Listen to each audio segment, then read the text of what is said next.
He said, "You know in what reverence the royal white elephant of Siam is held by the people of that country. You know, it is sacred to kings. Only kings may possess it.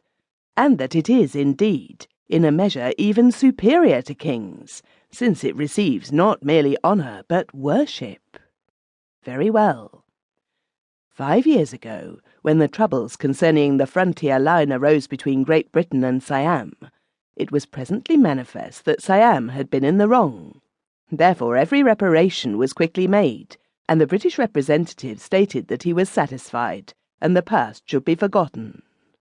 This greatly relieved the King of Siam, and partly as a token of gratitude, partly also perhaps to wipe out any little remaining vestige of unpleasantness which England might feel towards him, he wished to send the Queen a present, the sole sure way of propitiating an enemy according to Oriental ideas. This present ought not only to be a royal one, but transcendentally royal. Wherefore, what offering could be so meet as that of a white elephant? My position in the Indian civil service was such that I was deemed peculiarly worthy of the honour of conveying the present to Her Majesty. A ship was fitted out for me, and my servants and the officers and attendants of the Elephant, and in due time I arrived in New York Harbour and placed my royal charge in admirable quarters in Jersey City. It was necessary to remain a while in order to recruit the animal's health before resuming the voyage. All went well during a fortnight. Then my calamities began. The white elephant was stolen. I was called up at dead of night and informed of this fearful misfortune. For some moments I was beside myself with terror and anxiety. I was helpless. Then I grew calmer and collected my faculties. I soon saw my course, for indeed there was but the one course for an intelligent man to pursue.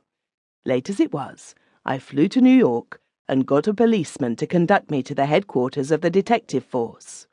Fortunately, I arrived in time, though the chief of the force, the celebrated Inspector Blunt, was just on the point of leaving for his home.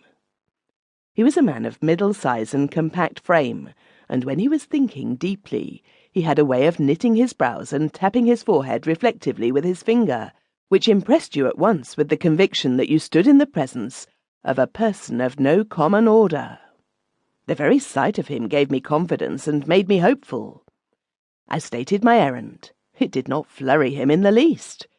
It had no more visible effect upon his iron self-possession than if I had told him somebody had stolen my dog. He motioned me to a seat and said calmly, "Allow me to think a moment, please." So saying, he sat down at his office table and leaned his head upon his hand. Several clerks were at work in the other end of the room. The scratching of their pens was all the sound I heard during the next 6 or 7 minutes. Meantime, the inspector sat there, buried in thought. Finally, he raised his head, and there was that in the firm lines of his face which showed me that his brain had done its work, and his plan was made. Said he, and his voice was low and impressive, "This is no ordinary case. Every step must be warily taken. Each step must be made sure before the next is ventured, and secrecy must be observed, secrecy profound and absolute. Speak to no one about the matter, not even the reporters. I will take care of them. I will see that they get only what may suit my ends to let them know." He touched a bell. A youth appeared. "Alaric, tell the reporters to remain for the present." The boy retired. "Now let us proceed to business, and systematically. Nothing can be accomplished in this trade of mine without strict and minute method." He took a pen and some paper. "Now, name of the elephant." "Hassan ben Ali ben Selim Abdallah Mohammed Moist Al-Hamal Jamset Gigi Boy Dulip Sultan Ebu Budpur." "Very well. Given name?" "Jumbo." "Very well. Place of birth?" "The capital city of Siam." "Parents living?" "No, dead." "Had they any other issue besides this one?"